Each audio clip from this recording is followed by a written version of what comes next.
ini untuk kita mulai Kopi Hangat Arena.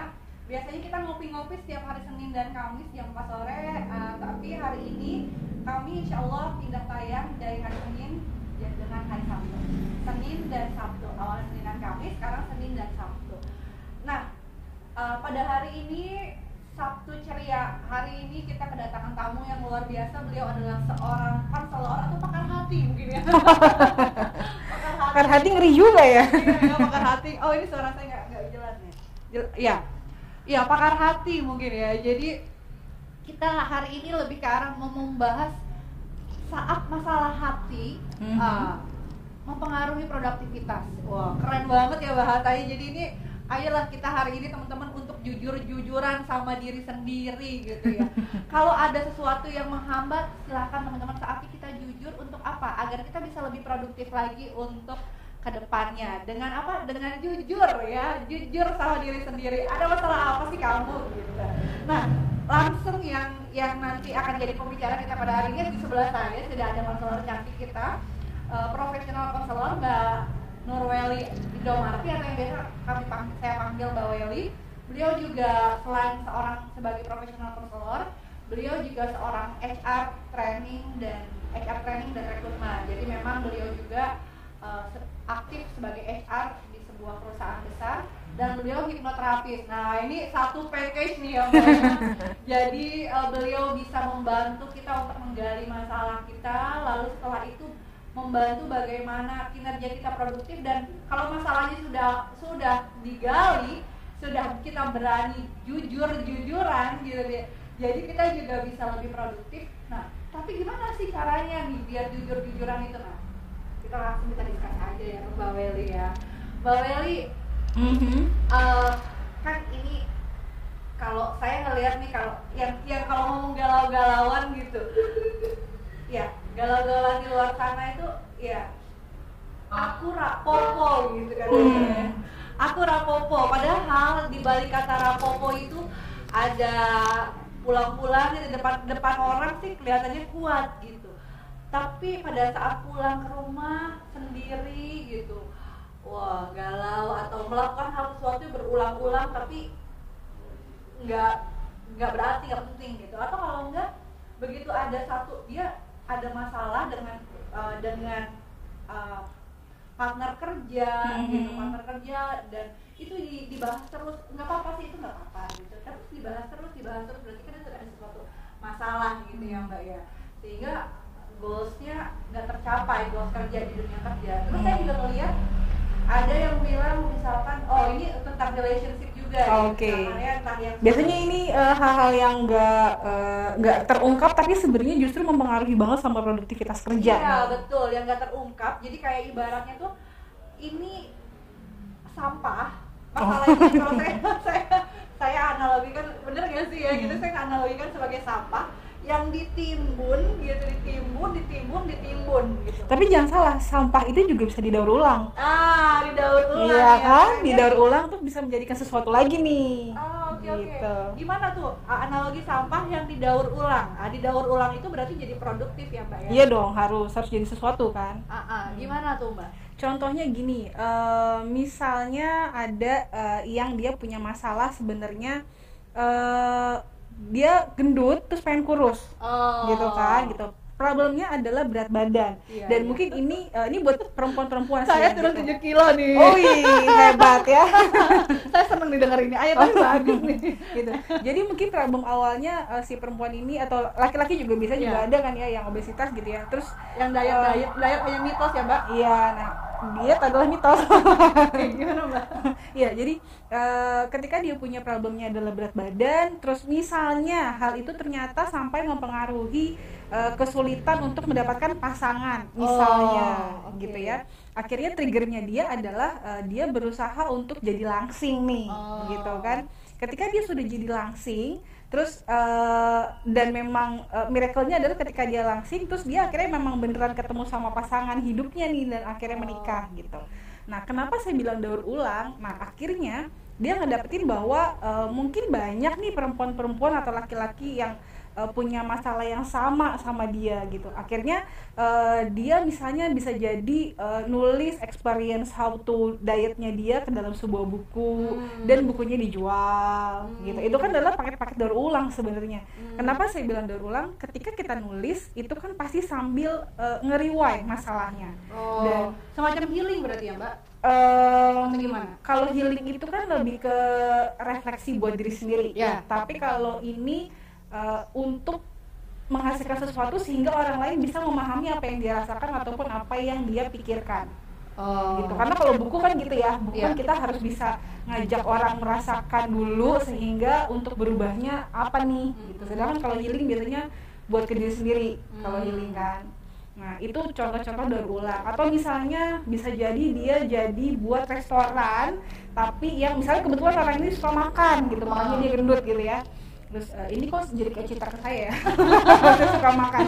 Terus dia kan masalah yang kita alami kan sebenarnya itu benar-benar powerful kalau kita ceritakan, jadi orang juga bisa jadi ada juga. Ini misal sih, ini nggak ada subjeknya sih. Jadi ini misalnya terus dia jadi buat restoran yang misalnya memang makanannya itu dimasak dengan minyak zaitun seperti diet-dietnya dia jalani gitu. Jadi sebenarnya ketika dia do something itu dia membawa rasa kan, rasa bahwa dulu ketika saya gendut itu nggak enak, ketika saya gendut itu saya susah gitu buat deket sama cowok atau cewek gitu. Nah ini dia bawa ke sesuatu yang baru yang mungkin dia mau ngajak orang untuk bisa lebih hidup sehat, untuk bisa diet misalnya. Meskipun kalau saya pribadi sih sebenarnya tidak 100% setuju bahwa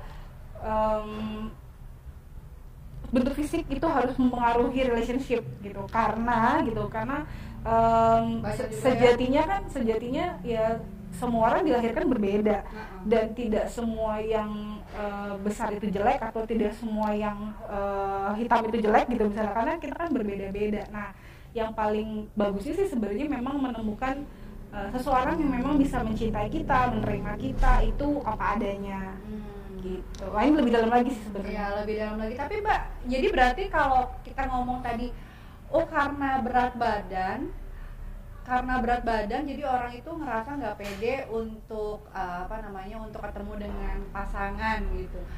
Tapi bagaimana dengan orang yang tapi di luar sana ada loh orang yang misalkan beliau berat badannya juga lebih tapi pede gitu. Nah, itu kan berarti ada apa nih dengan mindset atau seperti apa tuh Mbak? Itu dia. Jadi kan karena memang setiap orang itu penerimaan terhadap dirinya itu beda-beda. Betul. Itu sebenarnya yang susah adalah bagaimana cara kita menerima diri kita. Nah, atau kadang misalnya dia sudah cukup bisa menerima diri dia gitu, bahwa misalnya ya tadi kita ganti topik, mungkin nggak cuma berat badan, misalnya penerimaan terhadap warna kulit misalnya. Mungkin stigmanya orang Indonesia yang cantik itu adalah putih, tinggi, rambutnya panjang gitu, karena mungkin waktu kecil kita sering dicekokin sama permainan Barbie, terus buku-buku princess gitu kan. Nah, gimana dengan orang yang misalnya kulitnya memang tidak putih gitu. Nah, ini tadi balik lagi ke penerimaan. Misalnya dia sebenarnya sudah cukup mampu untuk terhadap penerimaan dirinya bahwa saya memang nggak putih gitu. Jadi ya udah gitu, itu bukan masalah. Tapi ada juga yang memang dia penerimaannya udah oke, dia sudah bisa rilis bahwa I'm okay untuk nggak jadi orang putih gitu. Tapi dia belum di tingkat sampai untuk misalnya mencocokkan warna pakaian. Terus kalau perempuan mungkin make upnya tuh harus yang seperti apa gitu. Karena pada dasarnya sih menurut saya setiap orang itu pasti punya kekurangan dan punya kelebihan. Gimana caranya kita bisa menerima diri kita sepenuhnya, bisa memahami kita baik luar maupun dalam. Nah, terus gimana caranya kita mempresentasikan diri kita ke orang lain gitu. Menarik ya. Satu, saya menggarisbawahi tentang penerimaan diri. Ini sebenarnya simpel ya bahasanya, tapi kalau untuk dipraktekkan ini luar biasa ya Mbak ya.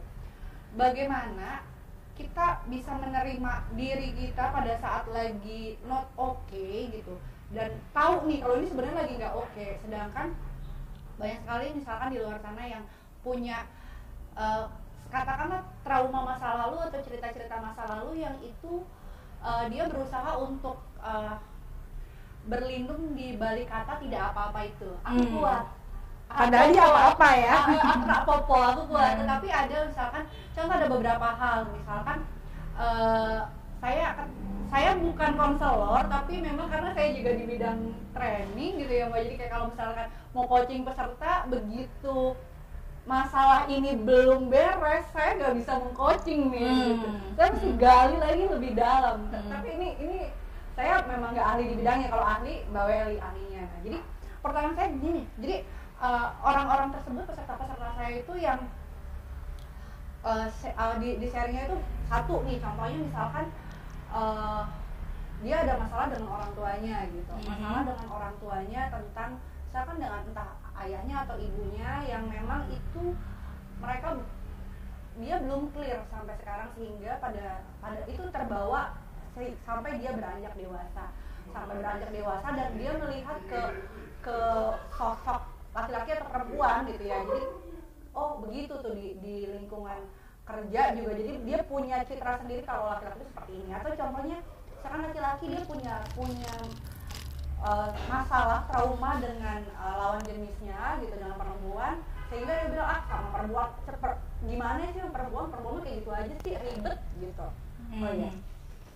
Ya, jadi perempuan tuh ribet gitu katanya gitu. Jadi menyamakan semua perempuan gitu. Kalau perempuan itu ribet, atau misalnya tadi yang ada masalah dengan orang tuanya sehingga gue nggak perlu nikah juga nggak apa-apa gitu. Ada bahasan kayak gitu, tapi bukan saya ya Mbak. Itu bukan saya. Itu contoh ya, itu bukan saya. Saya mau kok nikah. Jadi gitu. Jadi itu rak popo yang tapi secara nggak sadar itu dikeluarkan kata-kata seperti itu. Itu gimana tuh Mbak?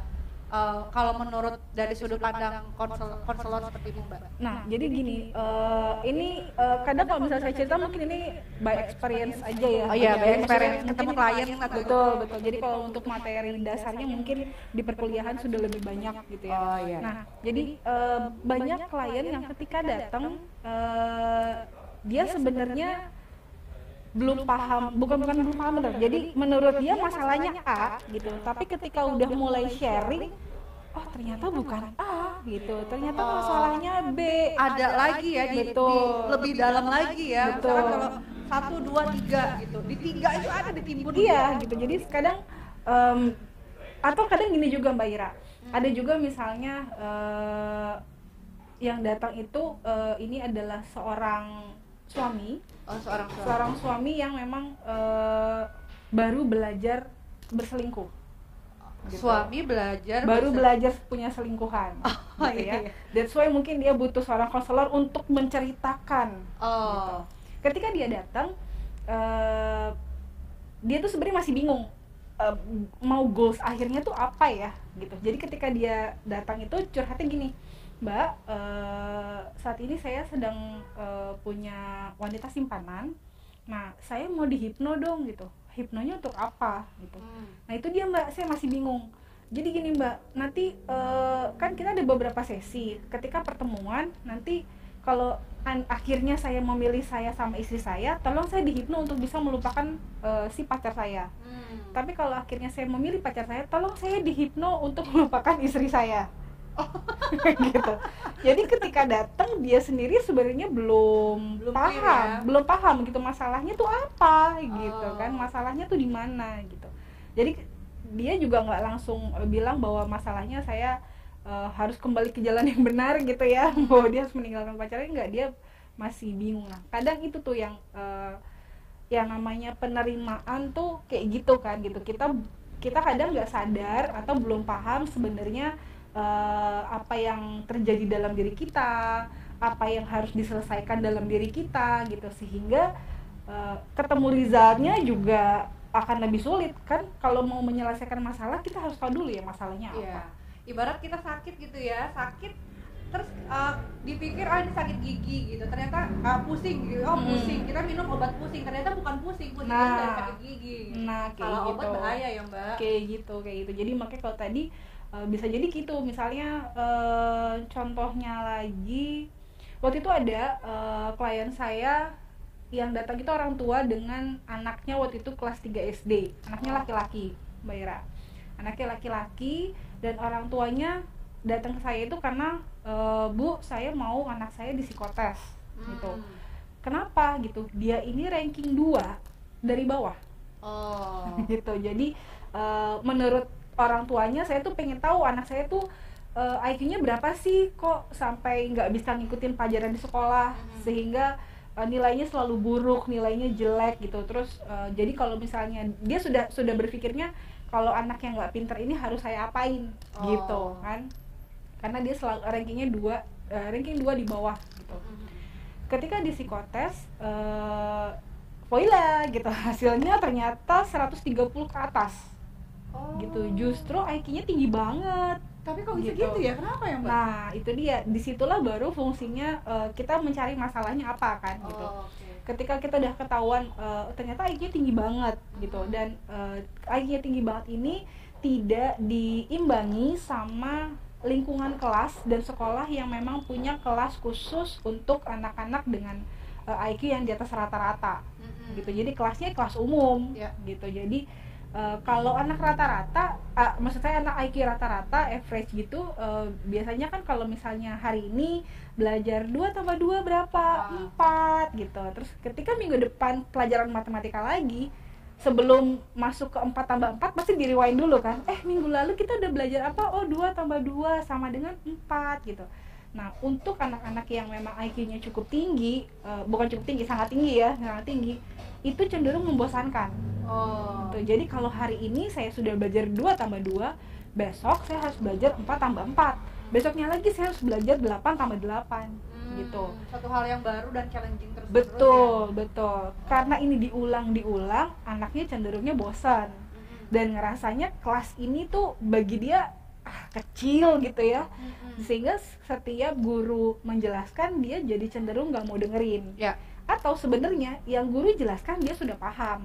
Karena dia udah paham, jadi dia gangguin temennya gitu. Terus yang lainnya suruh ngerjain tugas, dia jadi cenderung gak mau dengerin gurunya, karena menurut dia gurunya tuh gak oke gitu, karena kenapa dia gak bisa mengikuti sama kemampuan saya gitu. Nah akhirnya ya alhamdulillahnya sih dapat kesempatannya, akhirnya sampai ketemu ke kepala sekolahnya segala. Akhirnya waktu itu di psikotes lah anak-anak di sekolah itu, dan kepala sekolahnya juga alhamdulillahnya mau berkoordinasi untuk bikin kelas khusus anak-anak yang memang IQ-nya di atas rata-rata dan kelas yang rata-rata gitu, sehingga metode pengajarannya juga akan lebih cocok dan sesuai sama kemampuan anak. Jadi kalau misalkan anak bapak ibu atau teman-teman yang lihat di sini, ternyata kalau misalkan anak-anak ada masalah di sekolahnya, berarti belum tentu anak itu yang bermasalah. Betul. Coba lagi dari aspek-aspek lainnya. Betul, iya. Meskipun memang biasanya sih kalau yang datang konseling itu permasalahannya pada anak, saya selalu minta interview dengan orang tua. Karena yang namanya anak itu kan adalah refleksi apa yang orang tua kasih gitu kan. Nah biasanya problemnya sih biasanya memang selalu di orang tua gitu, dan kan nanti yang bisa nge-treatment anaknya juga orang tua gitu. Tapi kalau misalkan kesadarannya tadi, penerimaan diri dan kesadarannya itu di anaknya gimana tuh Mbak? Berarti itu bukan anak-anak, pasti dia udah dewasa. Betul, udah dewasa. Dari orang tuanya belum teredukasi untuk menyelesaikan masalah itu gitu. Dan bagi orang tuanya itu bukan masalah gitu. Nah itu adalah problem yang kadang gini, memang tidak setiap kalau orang yang datang untuk konseling itu namanya konseling gitu ya.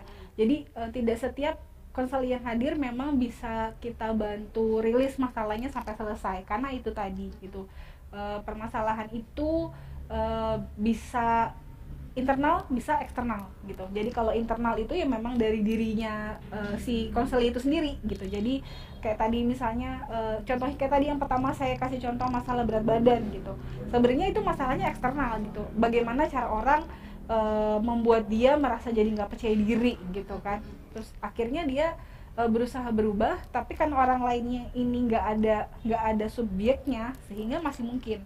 Tapi kalau misalnya kayak tadi Mbak Ira bilang, misalnya persoalannya dari orang tua, gitu ya. Misalnya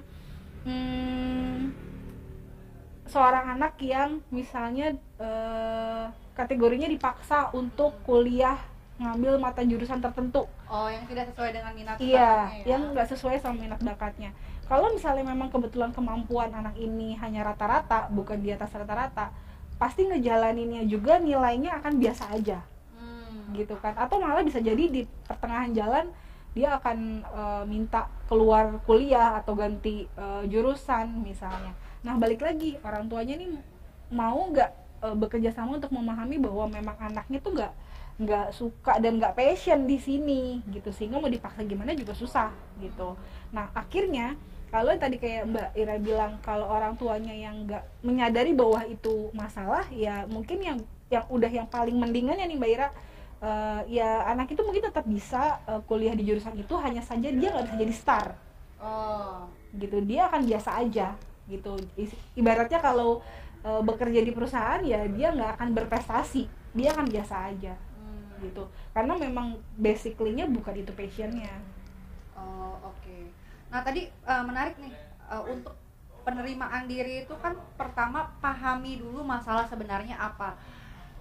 Nah, gimana caranya memahami? Kalau saya ngeliatnya, sebelum memahami ada juga orang-orang di luar sana yang ada beberapa yang saya temuin yang saya temui itu merasa ya itu tadi I'm okay gitu. Tapi sebenarnya kira-kira yang saya temuin lagi nonton gak nih Mbak? Ya kalau lagi nonton ya nggak apa-apa sih, jujur aja gitu, karena saya masuk di satu lingkungan training yang luar biasa itu yang mengajarkan kami untuk jujur, otentik gitu. Otentik ya, kalau misalkan saya lagi breakdown ya bilang aja lagi breakdown, saya breakdown tuh lagi ada masalah ya katakan aja gitu. Tetapi ini gimana nih untuk yang berlindung di balik kata rapopo gitu. Tapi kan kalau kita sih merasakan ya, karena kita memang sering ketemu sama orang-orang yang berbeda-beda, sehingga kita merasakan oh ini orang ada masalah gitu. Apalagi gimana sih Mbak gitu, biar bisa identifikasi kalau dia lagi ada masalah sebenarnya. Nah, mungkin gini, kita juga tidak bisa terlepas dari budaya orang Indonesia ya. Budaya gitu. Itu kan memang mempengaruhi bagaimana orang itu berpikir dan berekspresi gitu. Nah, kalau di orang Indonesia ini kan memang cenderung orangnya tuh lebih saling caring, ramah gitu, sehingga kalau misalnya saya ketemu Mbak Ira matanya bengkak, sembab gitu, pasti kan saya langsung, Mbak kenapa? Itu satu hari gitu. Memalukan enggak kok. Nah, itu juga, dan kadang tuh kita ngerasanya itu bahwa aduh nggak enak ya kalau ketahuan orang saya tuh habis nangis gitu, nggak enak ya ketahuan kalau saya tuh lagi broken heart gitu. Nah, padahal sebenarnya ya nggak apa-apa gitu kan. Adakah di sini yang tidak pernah broken heart?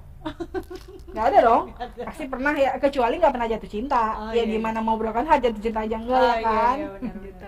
Tapi kan minimal kalau suka sama orang lain, suka sama si A, ternyata si A sukanya sama si B gitu, itu juga udah broken heart dong. Atau yang gitu. Sekarang trending topik itu ditinggal nikah ya. Nah, iya benar. Itu lagi trending topik ya. Jangan ikhlas katanya gitu. Itu, nah itu juga kalau kita pakai case-nya mereka gitu, salah satunya adalah saya jadi kalau membahas ini nih saya jadi ingat, saya lihat di salah satu konten YouTube ketika yang waktu di acara TV juga ada nih Mbak, yang di acara TV sama salah satu stasiun TV, dimana ketika si cowoknya ini nih, yang cowoknya ditanyain, baru aja disebut nama si perempuan yang menikah itu gitu kan. Jadi ketika diajak ngobrol biasa dia lancar gitu. Ketika udah mulai ngomongin perempuan itu, dia sempat diam dulu, terus tarik napas, gimana ya gitu. Baru dia ngomong kalau dia itu orangnya begini. Ada apa gitu di balik tarikan nafas itu? Nah, gitu. Itu sih, itu yang memang kan kadang tuh itu kan sebenarnya mungkin di repress banget gitu. Terus apalagi mungkin juga tekanan di depan kamera sudah semua orang melihat gitu. Tapi ya itu tadi gitu, ekspresi-ekspresi yang dari hati sih sebenarnya emang kelihatan gitu kan ya, dan terasa ya. Di channel YouTube itu saya lihat juga komentarnya banyak ya, akhirnya kenapa sih giliran nyebutin nama itu kok kayaknya berat, nah gitu. Nah itu mungkin salah satu yang perlu dilakukan. Pertama itu tadi penerimaan dulu, penerimaan bahwa kalau memang kecewa dan sedih ya nggak apa-apa, emang bilang saya emang sebenarnya senang, suka gitu, cuman ya gimana, mungkin memang tidak berjodoh gitu kan. Itu kayak satu hal yang challenging sih kita dirasakan ya kalau gitu apalagi ya? masih tinggal nikah itu. Karena itu udah bener-bener gak bisa banget ya. Ya gitu. Jadi ketika kita broken heart itu menurut saya sih memang ya itu tadi gitu, nggak apa-apa gitu, kita memang perlu menyatakan, perlu bilang bahwa saya sedang tidak baik-baik saja gitu. Nah, bahayanya apa Mbak kalau misalkan itu tadi tidak dikeluarkan tuh masalah itu, misalkan ya saya nggak apa-apa gitu, tapi sebenarnya kan ada yang dipendam tuh, bahayanya apa Mbak? Oke, sebelum masuk ke bahaya, mungkin ini kalau dikaitin sama produktivitas kerja nih ya, gitu iya, ya. betul. Nah misalnya kadang gini, misalnya sehari itu kita tetap pakai case yang ditinggal nikah deh misalnya gitu kan gitu. Ini lagi happening gitu. Iya, lagi happening kan. It's okay untuk bilang ke teman-teman yang ada di sekitar lingkungan kerja kita, atau mungkin atasan kita juga gitu ya, mengatakan bahwa memang saya sedang punya problem ini, dan saat ini saya memang sedang bersedih, saya memang sedang broken heart, saya memang sedang proses merilis diri untuk bisa menjadi tidak apa-apa. Kan sekarang lagi apa-apa nih berarti ya. Ini lagi proses menjadi tidak apa-apa gitu. Tapi disampaikan ke teman-teman sehingga once ketika dia memang sedang butuh menangis, ya menangis aja gitu.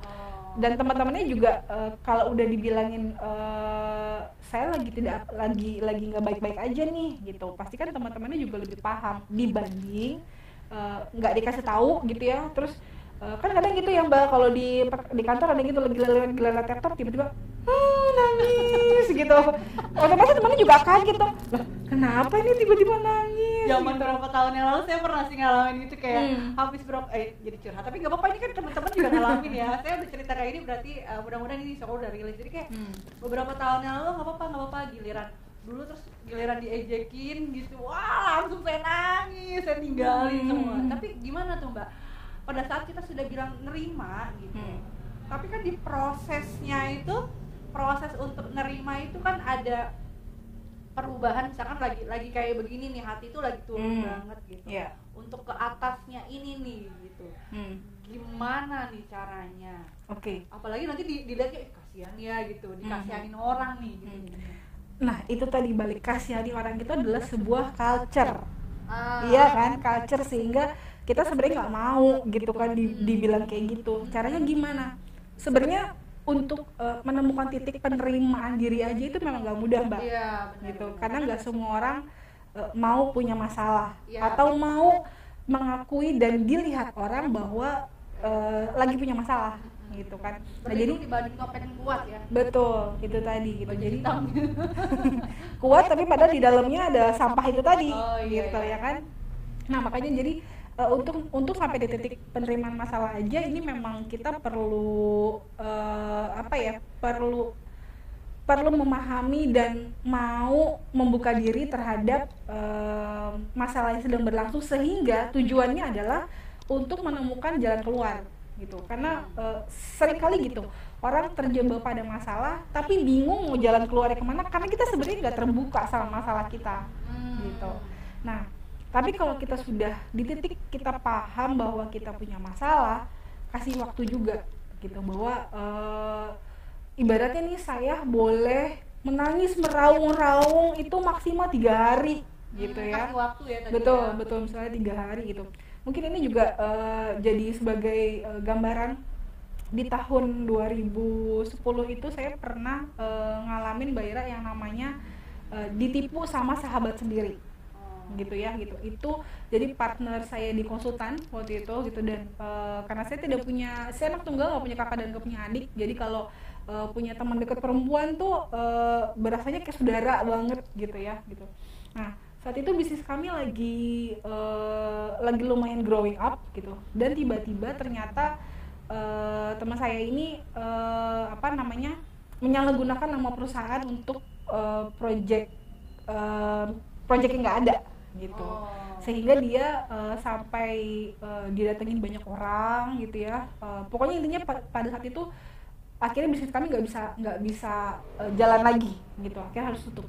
Yang paling broken heart bagi saya adalah ketika dihianati sama sahabat sendiri, itu kan yang wah luar biasa hebat gitu ya Mbak gitu. Udah gitu nggak cuman dari sisi itu, tapi di sisi lain juga akhirnya project saya harus stop semua dulu gitu.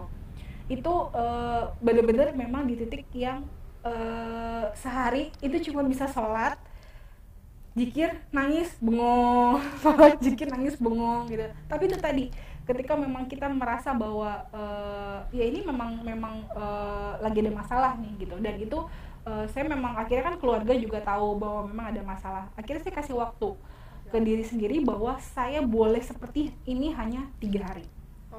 Gitu. Jadi 3 hari adalah, dan memang waktu itu karena usahanya nggak jalan, jadi memang nggak kemana-mana kan. Jadi 3 hari itu benar-benar cuman kerjanya itu, cuman sholat, zikir, nangis, sholat, zikir, nangis gitu. Tapi 3 hari. Dan memang kalau kita sudah bikin statement dan kayak komitmen sama diri sendiri, ketika setelah 3 hari itu akhirnya capek juga kok nangis, beneran deh. Sampai dipuas-puasin dulu ya nangisnya ya. Jadi kayak minum gitu, kita lagi pengen sesuatu ya. Nah, kalau kita enggak gitu, akhirnya malah sekalinya minum kalap nih. Misalkan lagi diet nih, misalnya saya lagi diet pengen Thai tea, nggak mau sekali minum sebanyak-banyak Thai tea-nya nih. Berarti kalau misalnya minum, kalau kita ya udah pengen minum ya minum aja, jadi itu malah nggak apa-apa, tapi kita kasih batas waktu, dan itu harus komitmen. Oke, berarti saya ini lagi ada masalah nih gitu, saya lagi ada masalah tadi kayak Mbak Welly gitu, saya lagi ada masalah, sehingga saya perilakunya adalah saya lagi diet. Sebenarnya saya jaga hidup makanan dengan makanan yang sehat, dan benar-benar nggak mau nih makan ini nggak boleh nih, nggak, lemaknya tinggi gitu. Tapi pada saat lagi ada masalah, saya pelariannya ke makan nih buat ngilangin stresnya, makan. Berarti tadi kayak tadi ya Mbak ya, kasih waktu. Saya lagi stres, saya lagi ada masalah, saya butuh rilis dengan makan, tapi ini nggak boleh jadi habit. Betul. Jadi cukup 3 hari aja saya makan, setelah itu diet lagi. Iya, gitu. Jaga hidup sehat lagi. Gitu. Betul. Dan biasanya setelah kita komitmen, ya kayak tadi misalnya 3 hari gitu ya, 3 hari Mbak Ira boleh makan apapun yang Mbak Ira suka gitu. Biasanya ketika sudah hari ketiga itu tuh kayak pasti kalau memang di alam bawah sadar kita bahwa keinginan untuk dietnya lebih kuat, setelah 3 hari itu kita akan melakukan sesuatu yang ibaratnya mungkin olahraganya lebih ketat dibanding yang sebelumnya. Mungkin kalau sehari tadinya cuman lari 30 menit, untuk membayar 3 hari kemarin ini kita jadi tiba-tiba rajin, sehari jadi 45 menit misalnya. Karena udah rilis ya, Betul. Udah keluar nih toksik-toksiknya nih gitu. Gitu. Tapi itu tadi, jadi yang pertama adalah penerimaan, yang kedua juga kita harus komitmen sama diri sendiri gitu. Jangan berlarut-larut, sehingga untuk kedepannya, untuk cari solusinya, untuk maju lagi, kita juga punya cara, bisa berpikir jernih untuk mencari cara dan jalan. Gitu. Oke, Mbak, itu kan kalau terkait dengan masalah pribadi, masalahnya misalkan tadi kalau ditinggal nikah kan udah oke, jadi atau misalkan ada ditinggal nikah tuh nggak semudah udah oke sih Mbak sebetulnya. Iya. Saya pernah ngalamin sih. Iya. Sampai akhirnya Hai mantan Mbak Ira. Ya mantan ya. Hai mantan gitu. Ya, jadi itu ada proses penerimaan diri. Saya gampang nih kalau ngomong tentang ditinggal mantan gitu ya. Karena udah expert nih ya. Jadi ada proses penerimaan diri, sehingga pada saat diri ini sudah oke nih, aku lagi broken heart gitu. Jadi aku butuh sesuatu yang bisa mengalihkan dari pikiran si mantan gitu, dan makan. Setelah itu fresh, apalagi nih, what next nih. Jadi kejar sesuatu hal yang positif yang bisa yang bisa menaikkan produktivitas gitu. Nah, satu lagi, biasanya nih Mbak Ira, ketika Mbak Ira pas lagi broken heart itu ya gitu, pasti kan gini, ya mungkin teman-teman juga gitu, karena biasanya gitu, saya sendiri gitu, ketika kita ngalamin masalahnya, itu dunia seakan runtuh, kayaknya tuh, aduh saya tuh mau kemana-mana tuh udah sedih aja bawaannya gitu ya, makanya tadi mungkin hiburannya adalah makan gitu. Tapi sebenarnya ketika once kita sudah keluar dari masalah itu gitu, seperti Mbak Ira saat ini gitu, ketika Mbak Ira bilang bos saya sih kecil gitu, saya emang udah buku saya. nah tuh main nulis buku tuh kan. Karena gitu. setelah clear tadi ya Mbak, setelah clear kita langsung mikir apa lagi nih, saya udah kasih waktu, saya mau ngapain nih, oke saya dendam positif, saya perlu mengeluarkan hal positif juga nih. Itu tadi kadang ketika kita di titik nemu masalahnya, kita ngerasa emang dunia tuh runtuh gitu ya, padahal nanti percaya bahwa entah kapan, entah setahun atau 2 tahun atau mungkin masih 10 tahun lagi, kita akan melihat masalah itu sebagai hal yang perlu kita ketawain aja gitu ya, emang yang dulu saya pernah sebodoh itu gitu ya, dulu saya pernah gitu banget sih gitu. Nah ketika di titik itu berarti kita sudah di titik yang paling tinggi, namanya ikhlas. Tapi gini Mbak, kalau orang udah balik lagi nih, kalau orang yang dia merasa aku nggak apa-apa, itu balik lagi ya, terus sembunyi dengan dibalik kerja, aku orangnya pekerja keras sampai jam 1 malam aku kerja gitu. Jadi ada orang yang cerita nih, saya mengamati, ini orang belum rilis nih gitu. Nah gimana tuh, jadi itu akan berlarut-larut atau gimana nih, udah kan dia mengalihkan pikirannya tentang traumatisnya dia dengan kerja. Nah balik lagi Mbak, orang ini kira-kira goalsnya apa dulu? Kalau misalnya goalsnya dia adalah memang pencapaian value misalnya ya, dia punya goal, saya pingin punya mobil baru misalnya gitu ya, maka pengalihan ini bisa jadi pengalihan yang positif. Bagus ya. Iya, itu oke, nggak apa-apa dong, karena dibalik pengalihannya dia sebenarnya mencapai goals yang lain. Gitu. Jadi patah hati atau trauma menghasilkan hal positif. Nah, gitu. Kenapa enggak gitu dan kan? Positif menghasilkan hal positif. Betul. Tapi itu tadi kita harus lihat juga dia sebenarnya punya goals lain enggak gitu. Karena kalau kerja doang juga hanya untuk mengalihkan, ya sebenarnya nggak rilis tuh masalahnya dia kan gitu. Tapi kalau memang dia kerja karena punya goals, pengen punya mobil baru, pengen punya rumah baru misalnya, artinya dari situ dia mencapai goals yang lain, nggak apa-apa. Atau kalau misalkan gini Mbak, ini untuk yang misalkan sudah berumah tangga gitu, dia ada masalah di rumah tangganya sehingga pengalihannya adalah kerja. Buat apa? Biar nggak sering pulang, maksudnya nggak sering ketemu sama pasangan. Padahal kalau kita lihat kerjanya juga nggak seproduktif yang dilihat, misalkan gue sibuk banget gitu, tapi hasilnya nggak signifikan dengan kesibukannya. Gimana tuh? Nah balik lagi, ini kita berbeda bahasanya kalau relationship yang memang masih belum menikah dengan relationship yang sudah menikah gitu. Karena kan ada juga beberapa bukan ada beberapa, tapi kan menikah itu ada komitmen gitu, dan memang saya yakin di agama manapun pasti tidak menganjurkan bahwa perpisahan itu mudah gitu. Nah makanya kayak tadi dibilangnya untuk dia justru mengalihkan gitu, sebenarnya mengalihkannya memang tidak baik, tapi kita perlu lihat tingkat mana hal yang lebih sedikit, kalau dalam agama tuh lebih sedikit mudaratnya gitu loh Mbak. Gitu ya kan, dampak buruknya mana betul gini, misalnya dampak dari dia pulang malam, dampak buruknya lebih sedikit, artinya dengan dia jarang bertemu tapi ketemunya hanya weekend misalnya, tapi weekendnya dia jadi lebih quality time gitu. Jadi dia hari kerja misalnya kerja sampai lembur jam 12 malam gitu, sehingga itu tadi kan dia menghindari pertemuan sama keluarganya atau istrinya atau suaminya gitu. Tapi ketika weekend dia bisa benar-benar full sama keluarganya ya, dan itu meminimalisasi frekuensi berantem misalnya, atau justru memang itu lebih baik dilakukan seperti itu sehingga keluarganya baik-baik saja gitu ya, masih nggak apa-apa gitu. Meskipun kalau bicara untuk clearnya memang bagusnya kan diselesaikan, tapi itu tadi Mbak, karena ada hal-hal yang kita hanya perlu berdamai gitu. Berdamai. Bukan diselesaikan, tapi hanya perlu berdamai Berdamai dengan masalahnya. Gitu. Menerima tadi Iya, gitu. Karena kan proses proses menerima. itu, jadi saya terima. Nah, gitu. Akhirnya kan setiap orang pasti punya coping stresnya masing-masing dong, gitu. Menurut dia saya masih bisa mengatasi hal ini dengan bersikap seperti ini. Gitu. Meskipun memang lebih bagus lagi kalau masalahnya itu bisa terselesaikan gitu. Mungkin bisa datang konseling untuk pernikahan, suami istrinya datang, suaminya bisa mengungkapkan apa yang menjadi masalah menurut dia gitu, istrinya juga bisa mendengar gitu. Tapi itu tadi Mbak, nggak semua orang itu punya kesadaran setinggi itu gitu. Makanya dibalik lagi sama kebutuhan dia.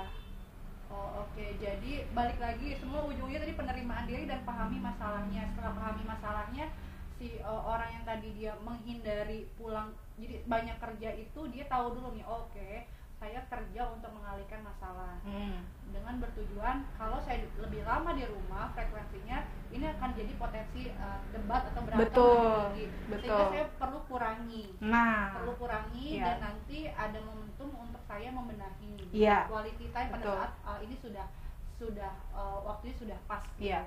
Kecuali si orang ini merasa memang saya nggak bisa nih gini terus gitu. Maksudnya gini, goalsnya dia jadi saya pingin bahagia, saya pingin rumah tangga yang A, yang B, yang C, yang D. Maksudnya deskripsi rumah tangga saya pengennya kayak gini. Ayo saya maunya berubah gitu. Ayo saya mau menghadapi masalah. Ayo saya berani ini, saya berani ini. Itu beda lagi gitu. Makanya challenge gitu, iya, karena berubah itu kan pasti menghadapi masalah Mbak, dan bukan mencari masalah malah. Mencari. Iya dong. Masalah bisa apa jadi. Justru kita korek-korek nih ya, masalah timbunan-timbunan sampah nih ya. Jadi ya itu tadi gitu. Ya tergantung, makanya orangnya berani nggak untuk mencium bau itu. Berani nggak nih cium baunya nih? Biar gitu. kalau udah kecium bisa dibersihin sekali gitu ya. Gitu. Makanya jadi bisa jadi kan ketika konseling karena ketika konseling itu kita nggak bisa bikin, kita sebagai konselor ataupun di dalam proses konseling itu belum tentu hasilnya setelah konseling bahwa memang pasangan ini hanya perlu diperbaiki komunikasinya mungkin, atau mungkin butuh relax gitu. Justru ketika konseling bisa jadi ditemukannya bahwa memang sebaiknya berpisah. Gitu. Karena ketika berpisah justru akan lebih happy dua-duanya. Gitu. Nah, ini yang saya bilang tergantung orang. Orangnya tuh berani mengambil masalah dan resiko, atau dia lebih memilih berdamai. Berarti berdamai itu bukan berarti menimbun juga ya? Sebenarnya sih agak menimbun juga ya, tapi dalam batas yang dia masih mampu. Ketika dalam batas yang dia nggak mampu, itu baru namanya problem. Oke.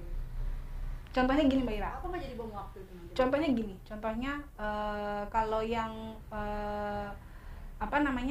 ini contoh ya. Jadi kalau misalnya seorang yang merasa hari ini harus punya baca buku seminggu 1 buku misalnya gitu ya.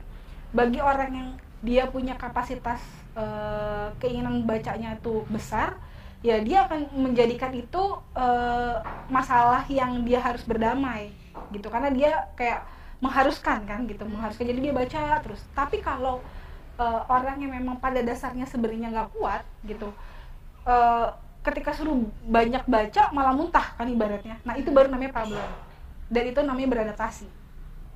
Yang satu masih ngerasa ini saya masih dalam kapasitas saya masih mampu nih berdamai seperti ini, saya masih oke. Atau ya memang dia udah di puncak, gue nggak bisa di kayak gini, saya sangat tidak suka ini, saya mau mengganti ini, atau saya mau memperbaiki ini dengan harus gini gitu.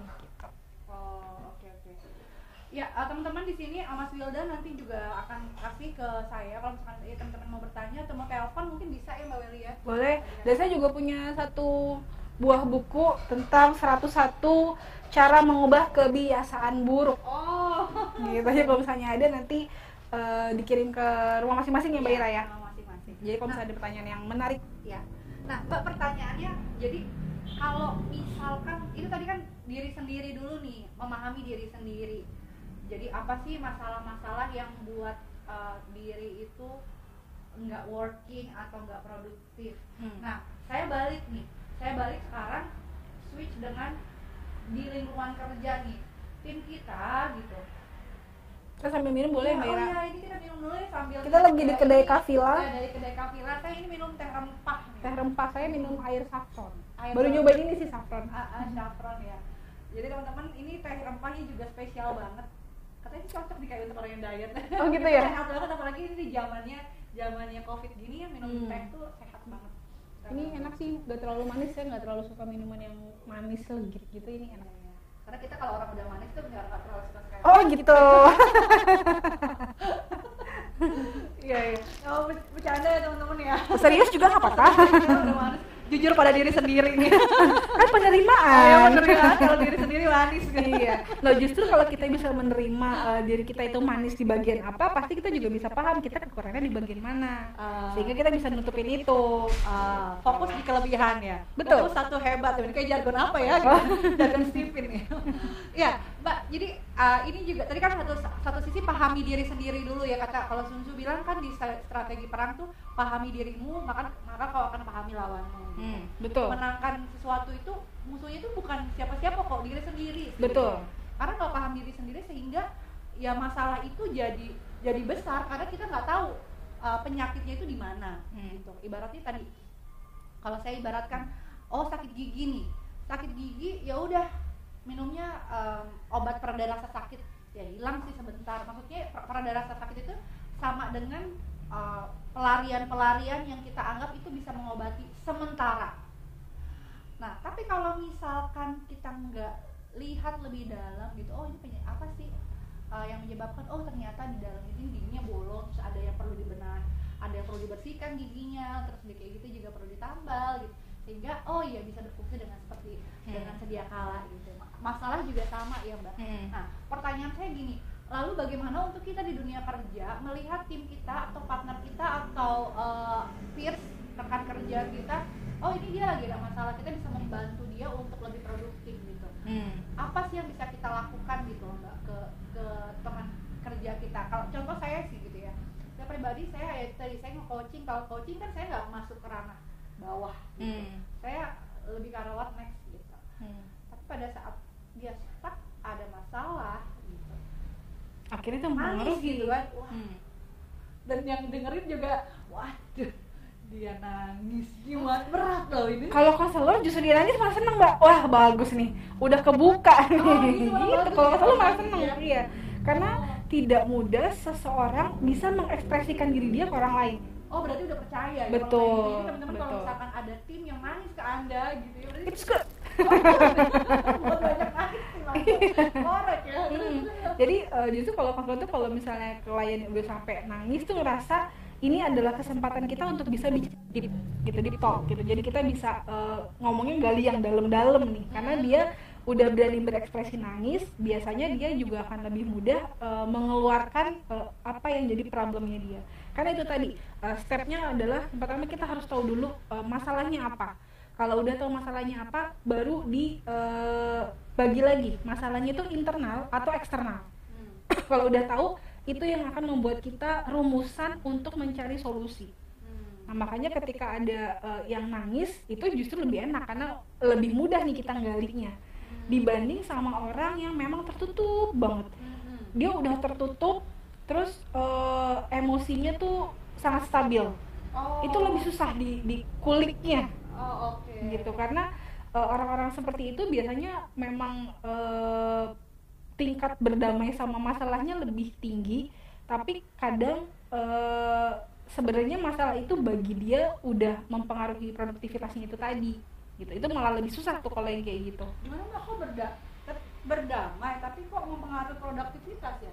Karena dia nggak sadar bahwa itu sebenarnya sudah mengganggu. Jadi menurut pribadi dia oke gitu untuk bahwa masalah ini saya masih dalam kendali saya gitu. Tapi ternyata orang lain melihatnya, loh dulu kayaknya misalnya gitu ya, dulu dia sebenarnya achievementnya nggak kayak gini nih, dulu achievementnya tuh bisa kalau di target 100 juta dia sebenarnya bisa achieve sampai 150 juta gitu kan. Nah ini dengan ada masalah ini yang menurut dia oke gitu, dia cuma bisa achieve cuma 70 juta misalnya 80 juta, atau tetap achieve di 100 juta padahal dia bisa more achievement gitu.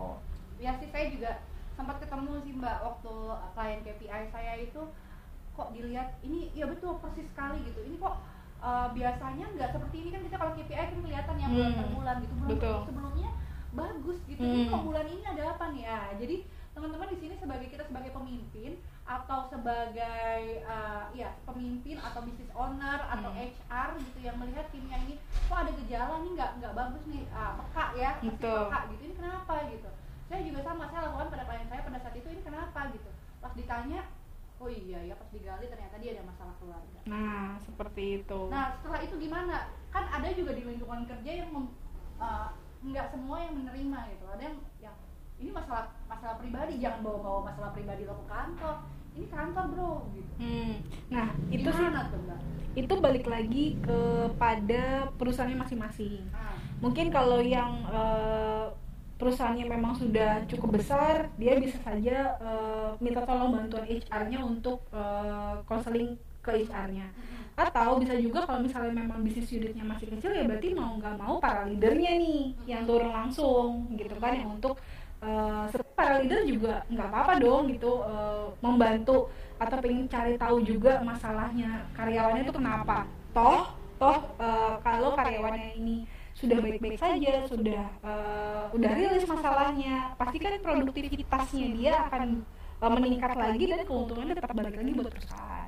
Oh, jadi masalah pribadi juga bisa jadi ngefek ke masalah pasti produktivitas. Iya, jadi baiknya sih nggak apa-apa masalah kalau tim lagi ada masalah pribadi, kita sebagai pemimpin gitu ya, pemimpin di tim kita perlu paham itu dan itu menyelesaikan solusinya. Tidak hanya target-target aja, tapi bagaimana caranya, apa hal yang menghambat si orang itu meraih targetnya, kita bantu rilis gitu ya Mbak ya. Nah mungkin ini juga jadi kaitannya lebih ke leadership seseorang sih. Oh leadership, oke. Betul. Jadi bahwa ternyata seorang pemimpin ini dia ada saatnya dia bersikap sebagai pemimpin atau sebagai atasan, tapi ada juga saatnya dia bersikap sebagai leader. Gitu. Kalau leader ya itu tadi, dia harus bersedia untuk dengerin ataupun problem masalah karyawannya gitu, terus bantuin gimana cara rilisnya gitu.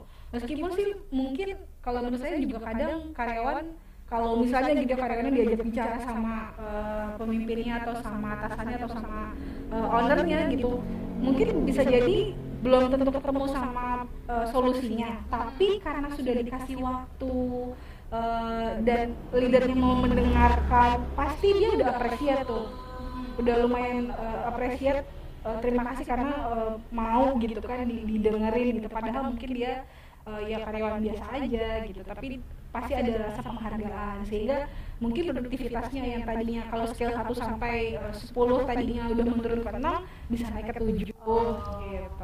Nah Mbak, itu kalau misalkan si leadernya itu paham bagaimana cara mengkonseling Mbak. Kan konseling itu jadi, saya pernah dengar dari seorang guru saya bahwa habis konseling orang tuh rasanya badan tuh maksudnya apalagi kalau masalahnya cukup berat gitu. That's why seorang konselor juga butuh dibayar ya. Iya, kenapa ada tarif? Bukan berarti teman curhat itu sebenarnya itu sangat energinya luar biasa gitu ya Mbak ya. Nah, sampai guru saya itu sampai 3 hari juga nggak ngelakuin apapun setelah membantu menyelesaikan masalah peserta-pesertanya. Nah, bagaimana ini yang belum paham ilmunya, cuma ngedengerin gitu aja, tapi kok ada sih kayaknya rasa badan kok pegel-pegel ya gitu, kok capek ya habis dengerin curhat gitu. Curhat ya, kelihatannya jadi curhat ya konseling itu ya. Iya. Nah, atau ya itu mungkin melalui Arena perlu bikin kelas premium yang untuk training para leader. Nah, caranya sih bisa belajar juga konseling tuh kayak harus gimana gitu, sehingga betul gitu, sehingga mungkin ya awalnya bisa jadi konselingnya untuk diri sendiri gitu ya, atau bisa juga memang konselingnya untuk karyawan gitu misalnya. Perlu ya, insya Allah nanti kita kolaborasi sama Mbak Welly, kita hadirkan di Kopi Hangat Premium untuk teman-teman semua solusi yang ingin menyelesaikan masalah lewat diri sendiri dulu, lewat masalah diri sendiri.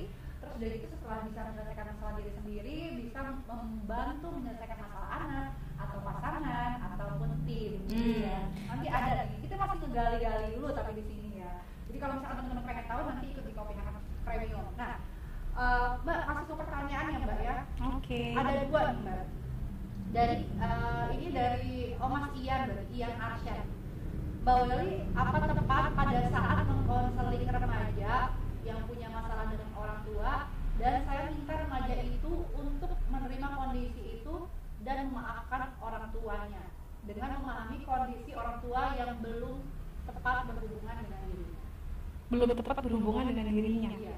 Mungkin kadang gini, mungkin saya sebenarnya perlu informasi lebih dalam lagi sih masalah orang tuanya ini apa, gitu ya. Dan kalau tadi dibilang masalah memaafkan, sebenarnya cara menyelesaikan masalah yang paling tinggi, paling efektif, tapi ini juga paling sulit, Ya? itu adalah ikhlas. Itu yang paling langitan ya, itu yang paling tinggi ya. Ikhlas gitu, karena sebenarnya masalah apapun, semua masalah inti paling tingginya kan tuh ikhlas. Iya. Ikhlas menerima masalahnya, ikhlas menerima orang tuanya seperti apa, ikhlas menerima pasangannya seperti apa, gitu kan. Jadi itu tadi gitu, mungkin saya sebenarnya perlu informasi lebih dalam sih kalau untuk itu kenapa harus memaafkan orang tua gitu. Tapi balik lagi, kalau ini pun memang masih remaja di bawah 17 tahun, saran saya tetap Mas Ian juga mungkin perlu bertemu dari orang tuanya, jadi mendengar dari kedua belah pihak, dari versi anaknya seperti apa, dari versi orang tuanya seperti apa. Kalau bahasa Gitu. Islam itu tabayun ya. Tabayun. Ya. Jadi kita nggak lihat dari satu pihak aja, kita netral, pihak netral yang lihat dari sisi anak seperti apa, dari sisi orang tua seperti Betul. apa. Lebih enak lagi ketika kita sudah ketemu kedua belah pihak, nggak cuma seorang anak yang harus memaafkan orang tuanya, tapi orang tua juga mau meminta maaf. Wah, seru ya. Jadi ketemu di tengah. Iya. Kadang gitu Mbak, persoalan itu kalau berhubungan sama orang lain ya, si A punya ekspektasi 10, si B hanya bisa mencapai 5, gitu. Itu kan jadi problem tuh ya gitu. Nah, cara yang paling enak sebenarnya itu ketemu di tengah. Mungkin yang ekspektasi tadi 10 diturunin jadi 7,5. Nah, yang tadi cuma bisa mencapai 5, dia harus berusaha lebih kuat untuk bisa capai 7,5. Jadi ketemu di tengah. Oke, kita cari titik temunya di mana ya, di angka berapa. Oke, mudah-mudahan cukup menjawab. Kalau belum menjawab, nanti ikuti sesi Mbak Welly, kita konseling sama Mbak Welly, kita pahami diri sendiri, kita bersihkan masalah diri sendiri dulu sehingga kita bisa lebih produktif lagi di Kopi Hangat Arena Premium. Kapan jadwalnya nanti pantengin aja. Teman-teman pastikan ikut grupnya atau cek di YouTube channelnya Ira Pohan. Nah, pertanyaan kedua Mbak, ini dari Mbak Maulidia. Oke. Ya, salam kenal Mbak Dia. Nah, Hai Mbak Maulidia. dari Surabaya Mbak. Dari Surabaya. Dari Surabaya. Katanya ini tema yang sangat disukai banget. Iya, kalau masalah hati itu kita kayaknya sampai sore nggak beres-beres. Benar. Masalah hati ya. Benar. Nah, katanya sedih banget. Kenapa sih tiap bikin challenge untuk diri sendiri selalu di tengah jalan jadi males, jadi mager gitu. Mohon solusi Mbak supaya kebiasaan challenge berhenti tengah jalan itu sembuh. Oke. Soalnya biasa satu kali coba break. Jatuhnya putus dong kebiasaan baik yang di challenge. Gitu. Nah, yang pertama biasanya yang membuat kegagalan itu adalah karena alasannya belum cukup kuat. Oke, alasan Gitu, ya. alasan. Why-nya, kenapa Betul. sih mesti gitu ya? Gitu. Alasannya belum cukup kuat. Ini mungkin kalau saya boleh cerita sedikit, contohnya kayak saya tuh diet tuh gak susah banget yang bayar.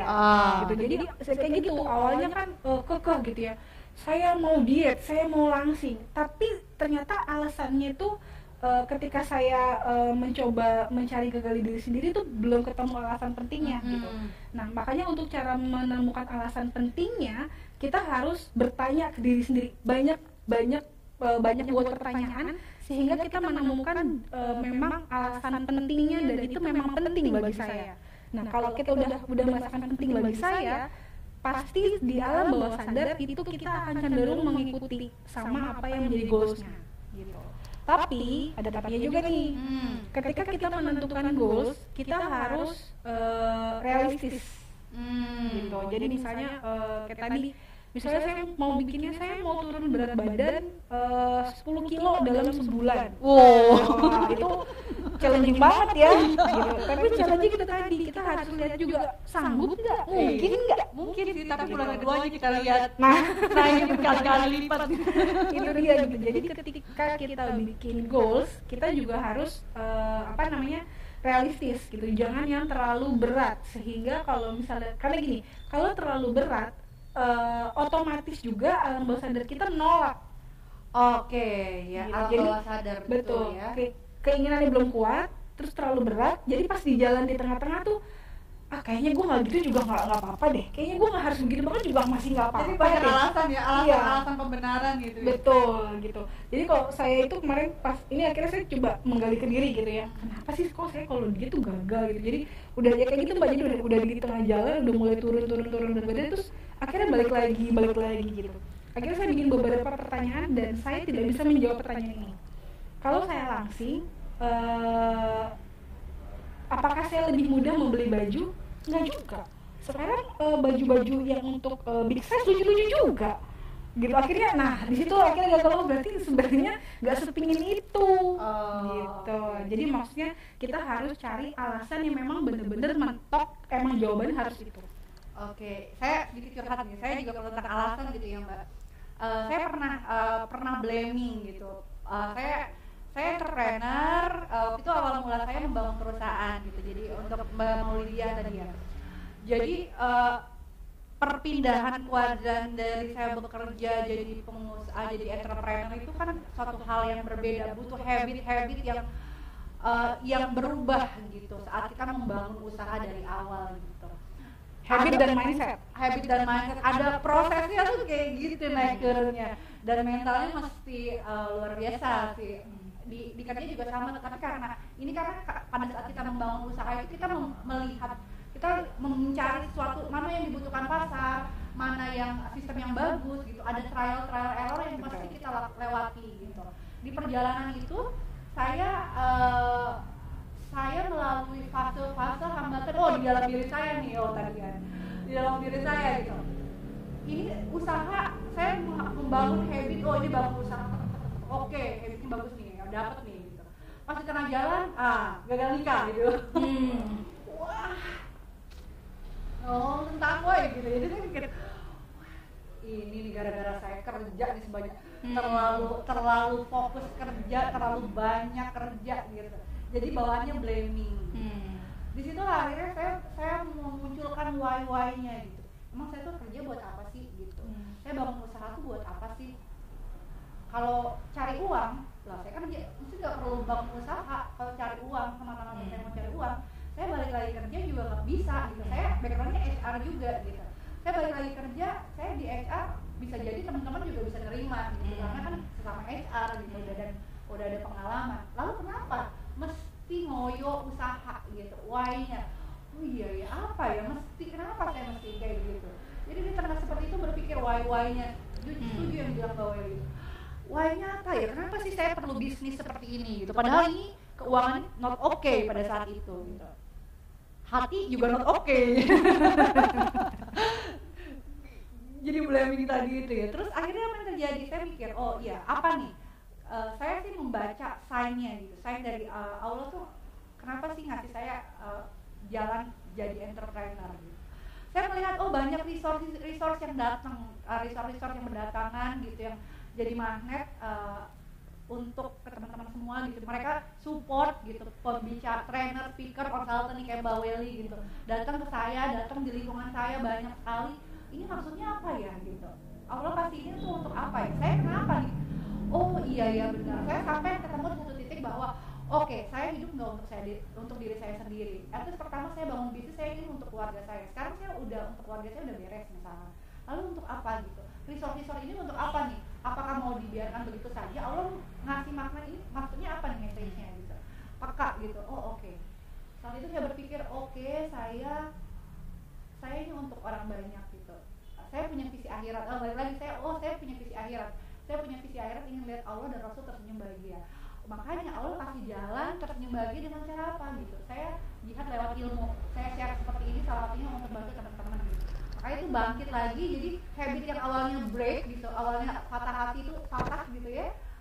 Oh setelah itu enggak, saya hidup enggak untuk diri saya aja, saya mau mencapai visi akhirat saya gitu.